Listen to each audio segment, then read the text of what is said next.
हाँ तो बच्चों अब हम सीखेंगे कि जो क्वांटम संख्या है उस पे बेस्ड न्यूमेरिकल कि कुछ हमको उपकोष दिया गया है कि इलेक्ट्रॉन दिए गए हैं और उससे हम कोई उपकोष लिखा हुआ है तो उससे हमको कहा जाए उस उपकोष में उपस्थित इलेक्ट्रॉनों की क्वांटम संख्याओं के बारे में जो है जानकारी दी हुई है, उनकी कौन कौन सी क्वांटम संख्या है उनको आप कैसे निकालेंगे। तो देखते हैं न्यूमेरिकल के माध्यम से। न्यूमेरिकल आपके लिए ये है कि यदि 2p कोश में 2 इलेक्ट्रॉन उपस्थित हैं तो प्रत्येक के लिए चारों क्वांटम संख्या के मान ज्ञात कीजिए। यानी 2p कोश में 2 इलेक्ट्रॉन हैं तो उन दोनों इलेक्ट्रॉनों के लिए अलग अलग पहले इलेक्ट्रॉन के लिए चारों क्वांटम संख्या के मान और दूसरे इलेक्ट्रॉन के लिए चारों क्वांटम संख्याओं के मान दोनों अलग अलग निकाल के बताइए। तो चलिए देखते हैं, शुरुआत करते हैं।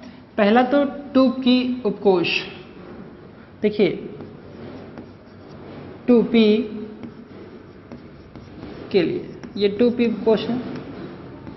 2p उपकोष का मतलब ये है कि ये दूसरी कक्षा का p उपकोष है। जो दूसरी ऑर्बिट है उसका कौन सा उपकोष है? p उपकोष है। तो दूसरी ऑर्बिट का p उपकोष है तो इसके लिए n बराबर कितना हो जाएगा? 2p के लिए n बराबर कितना हो जाएगा? n बराबर हो जाएगा 2। तो पहली तो ये बात आ गई। तो आपने कहा 2p में 2 इलेक्ट्रॉन है तो 2 इलेक्ट्रॉन है तो जो उपकोष में इलेक्ट्रॉनों की संख्या को हम उसकी घात के रूप में दिखाते हैं तो इसको हम लिख सकते हैं 2p2। क्या लिख लेंगे? 2p2। लेकिन इसमें जो उपकोष के आगे की संख्या है वो मुख्य क्वांटम संख्या यानी उसकी कक्षा संख्या के बारे में बताती है और जो ऊपर उपस्थित इलेक्ट्रॉन है वो किसके बारे में बताते हैं? वो बताते हैं उस उपकोष में उपस्थित इलेक्ट्रॉनों के बारे में। आपको पहले से पता है कि p में अधिकतम इलेक्ट्रॉन कितने हो सकते हैं? अधिकतम इलेक्ट्रॉन हो सकते हैं 6। लेकिन यहाँ पे आपने कहा है कि 2 इलेक्ट्रॉन उपस्थित हैं तो उस विन्यास को हम दिखाएंगे 2p2। ये हो गया। तो 2p2 के लिए n बराबर कितना हो जाएगा? 2। यानी इसमें जो 2 इलेक्ट्रॉन है दोनों इलेक्ट्रॉनों के लिए मुख्य क्वांटम संख्या इनका मान कितना हो जाएगा? 2। दूसरी चीज आपने कहा कि उपकोष है p, तो p उपकोष के लिए आपने पढ़ा है पिछले वीडियो में कि p उपकोष के लिए l बराबर कितना होता है। यानी उपकोष के आधार पे l का मान डिफाइन करते हैं। तो s उपकोष के लिए l का मान 0, p के लिए l का मान 1। कितना होता है? 1। यानी दोनों इलेक्ट्रॉनों के लिए l का मान कितना हो जाएगा? 1, क्योंकि दोनों इलेक्ट्रॉन किस उपकोष में है? p उपकोष में। 2 चीजें तो आपको पता हो गई। अब आपको पता करना है m और s। तो इसको कैसे कहेंगे? हाँ, l इक्वल टू 1 के लिए, s इक्वल 1 के लिए m के मान क्या होंगे? m के मान आपने बताया था प्लस l से लेके 0 सहित माइनस l तक, सॉरी माइनस l से लेके 0 सहित प्लस l तक। तो l इक्वल टू 1 के लिए -1 से लेके 0 सहित l इक्वल टू 1 है प्लस 1 तक। ये 3 वैल्यूज हो जाएंगी किसकी? m की। ये 3 वैल्यूज आपको पता चली। तो इन 3 वैल्यूज में पहले इलेक्ट्रॉन की वैल्यू कौन है, दूसरे इलेक्ट्रॉन की वैल्यू कौन है, तीसरे इलेक्ट्रॉन की वैल्यू कौन है, ये हमें अभी पता नहीं है। तो इसको पता करने के लिए क्या करेंगे? l इक्वल टू 1 लिखा है, इसका मतलब उपकोष कौन सा है? p। तो p उपकोष के जो ऑर्बिटल है यानी p2, इसका जो विन्यास होगा वो कैसे होगा? आपने कहा था p में 3 ऑर्बिटल होंगे। p उपकोष में 3 ऑर्बिटल होते हैं, 3 कक्षक होते हैं। उन कक्षकों के लिए जो m की वैल्यूज हैं अलग अलग होती है। पहले कक्षक के लिए m की वैल्यूज कितनी हो जाएगी? पहले कक्षक के लिए m की वैल्यू हो जाएगी -1, दूसरे कक्षक की हो जाएगी 0, तीसरे कक्षक की हो जाएगी +1। ये है। एक चीज में और आपको जानना है कि जो आपने p2 कहा है, इस उपकोष में 2 इलेक्ट्रॉन है तो उन इलेक्ट्रॉनों के बारे में एक साइंटिस्ट हैं हुंड ने ये बताया था कि किसी भी ऑर्बिटल में इलेक्ट्रॉन तब तक युग्मित नहीं होते हैं जब तक कि सभी कक्षकों में एक इलेक्ट्रॉन ना हो जाए। कहने का मतलब जब सब कक्षकों में एक इलेक्ट्रॉन हो जाते हैं तब ऑर्बिटल यानी कक्षक में 2-2 इलेक्ट्रॉन होना शुरू होते हैं। यानी पहले आप सब में 1-1 भर दीजिए, फिर सबको पेयर करिए, फिर तो पेयर करेंगे क्रम से। आप ऐसे नहीं कि 2 इलेक्ट्रॉन है तो दोनों आप पहले में भर दीजिए। अगर ऐसे भर देंगे ये तरीका गलत हो जाएगा। क्या करना है? 1 इलेक्ट्रॉन पहले उपकोष में तो फिर दूसरा इलेक्ट्रॉन दूसरे उपकोष में होगा, ये बताया था। तो हुंड के नियम के अनुसार दोनों इलेक्ट्रॉन, पहला इलेक्ट्रॉन होगा पहले कक्षक में और दूसरा इलेक्ट्रॉन होगा दूसरे कक्षक में। ठीक है। तो यहाँ इस आधार पे आप देख सकते हैं, क्या देख सकते हैं कि जो पहला इलेक्ट्रॉन है, तो पहले इलेक्ट्रॉन के लिए m बराबर कितना आएगा -1, दूसरे इलेक्ट्रॉन के लिए m बराबर कितना आएगा 0। ये आप यहाँ से लिख सकते हैं, पहले इलेक्ट्रॉन के लिए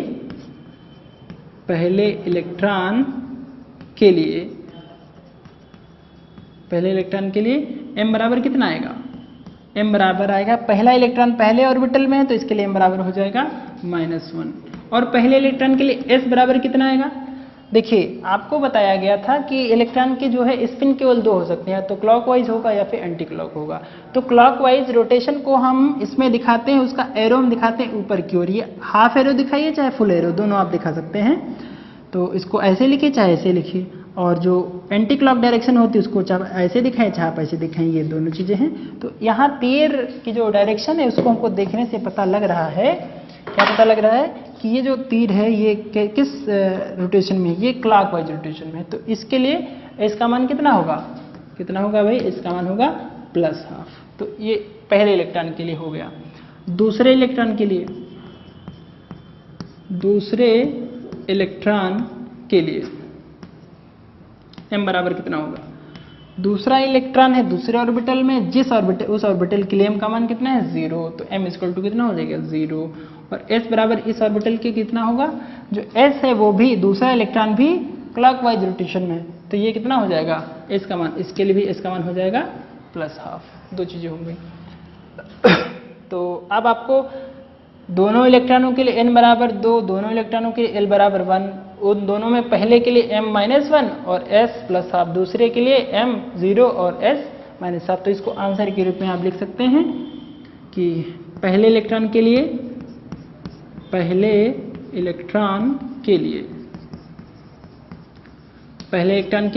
n बराबर कितना आएगा, n बराबर यहाँ से ले लीजिए 2, l बराबर कितना आएगा, l बराबर यहीं से ले लीजिए 1, और m बराबर कितना आएगा, m बराबर -1 और s बराबर +½ ये चीज़। दूसरे इलेक्ट्रॉन के लिए n बराबर 2, l बराबर 1, यहाँ से पिक कर सकते हैं n बराबर 2, l बराबर 1, और m बराबर जो आपने निकाला है कितना आएगा, m बराबर यहाँ से 0 और s बराबर दूसरे इलेक्ट्रॉन के लिए भी +½ तो ये है फाइनल आंसर। पहले इलेक्ट्रॉन की चारों क्वांटम संख्याएं ये लिखी हुई हैं और दूसरे इलेक्ट्रॉन की क्वांटम संख्याएं चारों ये लिखी हुई हैं। तो इस तरह से आपने निकाल के दिखा दिया कि 2p कोश में यदि 2 इलेक्ट्रॉन उपस्थित हैं तो प्रत्येक के लिए चारों क्वांटम संख्या कितनी होंगी, ये पहले इलेक्ट्रॉन की क्वांटम संख्या है, ये दूसरे इलेक्ट्रॉन की क्वांटम संख्या, ये हो गई। अब हम दूसरे क्वेश्चन की बात करते हैं। दूसरा क्वेश्चन आपके लिए है 3d10 के लिए अंतिम इलेक्ट्रॉन की चारों क्वांटम संख्याएं ज्ञात कीजिए। यानी अब आपको उपकोष बदल दिया गया है 3d10, इसमें एक चीज़ कही गई है कि अंतिम इलेक्ट्रॉन की चारों क्वांटम संख्याएं ज्ञात कीजिए। यानी इसका जो अंतिम इलेक्ट्रॉन है वो पता कीजिए कौन है, फिर उसके बाद में उसकी जो अंतिम इलेक्ट्रॉन है, इलेक्ट्रॉन तो डी उपकोष में 10 भरे हुए हैं, लेकिन इस 10 का नहीं निकालना, सिर्फ एक इलेक्ट्रॉन वो कौन सा है, आखिरी वाले इलेक्ट्रॉन की आपको चारों क्वांटम संख्याएं बतानी है। तो चलिए देखते हैं इसको। 3d10 तो इसके लिए जितने भी इलेक्ट्रॉन हैं 10 के 10वें इलेक्ट्रॉनों के लिए जो n और l दो मान तो सबके लिए सेम होंगे, तो उनको हम पहले लिखते हैं। 3d10 के लिए आपने कहा कि मुख्य क्वांटम संख्या का नाम उपकोष के आगे लिखा होता है, तो n बराबर कितना हो जाएगा, n बराबर 3, n बराबर हो जाएगा 3, और डी उपकोष के लिए l बराबर कितना हो जाएगा, डी उपकोष जो कि सभी इलेक्ट्रॉन जो है डी में है, अंतिम इलेक्ट्रॉन, तो डी उपकोष के लिए l बराबर कितना हो जाएगा, डी आपने s के लिए बताया 0, p के लिए बताया 1, d के लिए 2, तो d के लिए l बराबर हो गया 2। ठीक, तो दो चीज़ें आपने पता कर ली, वो चाहे पहला इलेक्ट्रॉन हो चाहे अंतिम इलेक्ट्रॉन हो, बस डिफरेंस है m और s में, वो देखते हैं। 3d10 का विन्यास कितना होगा ये देख लीजिए, इसमें आपने ऑर्बिटल बताए हुए हैं। एक मिनट पहले इसकी m की वैल्यूज फाइंड करिए। तो l = 2 के लिए m की वैल्यूज कितनी होंगी, आपने बताया है -l से लेकर 0 सहित +l तक, तो -2 से लेकर यानी -1 0 +1 और कहाँ तक +l यानी +2 तक, इतनी वैल्यूज होगी। कितनी वैल्यूज बनी? 5। वैसे भी आप जानते हैं कि डी जो उपकोष होता है उसमें ऑर्बिटल कितने होते हैं? उसमें उपकोष होते हैं 5, 1 2 3 4 5। ठीक, तो ये 5 उपकोष हो गए। तो इसमें आपने बताया है 3d10, यानी इसमें इलेक्ट्रॉन टोटल कितने हैं? 10 इलेक्ट्रॉन है। तो 10 इलेक्ट्रॉन्स कैसे इसमें भरे जाते हैं? पहले हुंड नियम के अकॉर्डिंग ले लेते हैं। इसमें ये पहला इलेक्ट्रॉन, ये दूसरा, ये तीसरा, ये चौथा, ये पांचवा, यानी सब में एक एक इलेक्ट्रॉन पहले भर दीजिए हुंड नियम के अनुसार। फिर इसको पेयर करना शुरू, ये 5 हो गए। अब ये छठा इलेक्ट्रॉन, ये 7वां, ये 8वां, ये 9वां इलेक्ट्रॉन और ये 10वां इलेक्ट्रॉन। तो अंतिम इलेक्ट्रॉन कौन सा है? अंतिम इलेक्ट्रॉन जहां तक आपने देखा तो ये अंतिम इलेक्ट्रॉन। तो इसके लिए आपको दोनों वैल्यूज निकालनी है, m और s। तो पहला तो ये, इसके लिए m के मान क्या होंगे? पहले ऑर्बिटल के m के मान आपके सामने लिखिए -2, दूसरे के लिए -1, तीसरे के लिए 0, चौथे के लिए +1, पांचवे के लिए +2, यानी ये जितनी वैल्यूज निकलेंगी उतने ही ऑर्बिटल उस उपकोष में होंगे। ये आपको चीज माननी है।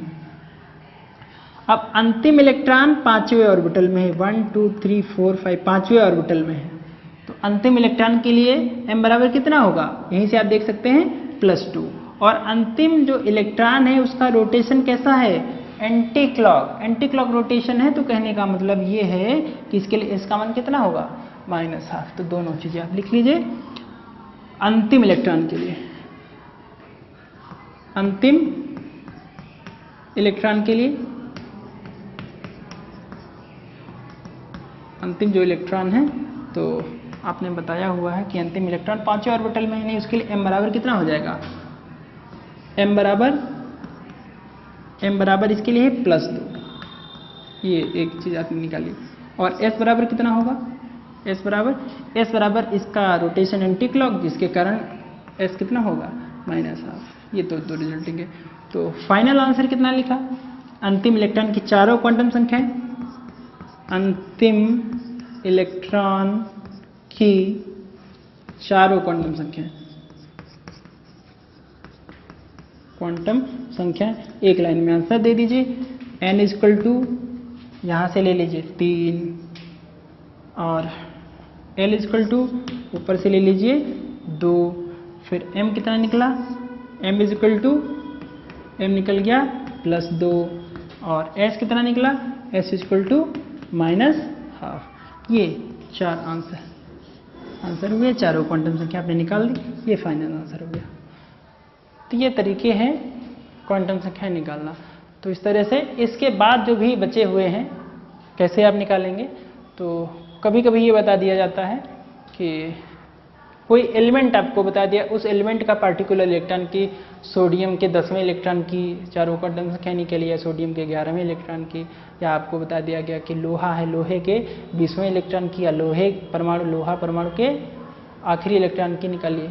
तो उसके लिए फिर आपको इलेक्ट्रॉनिक कॉन्फ़िगरेशन चाहिए होगा, जो अभी हमने आपको पढ़ाया है नहीं। तो पहले इलेक्ट्रॉनिक कॉन्फ़िगरेशन बताएंगे आपको, फिर जो क्वांटम संख्याओं से रिलेटेड न्यूमेरिकल्स हैं वो सबसे आखिर में एक बार आपको फिर बताए जाएंगे। ठीक है, तब तक इसको तैयार करते रहिए, न्यूमेरिकल्स के नोट बना लीजिए और अपने बुक से प्रैक्टिस करिए। जो भी समस्याएं होंगी बताइएगा। धन्यवाद।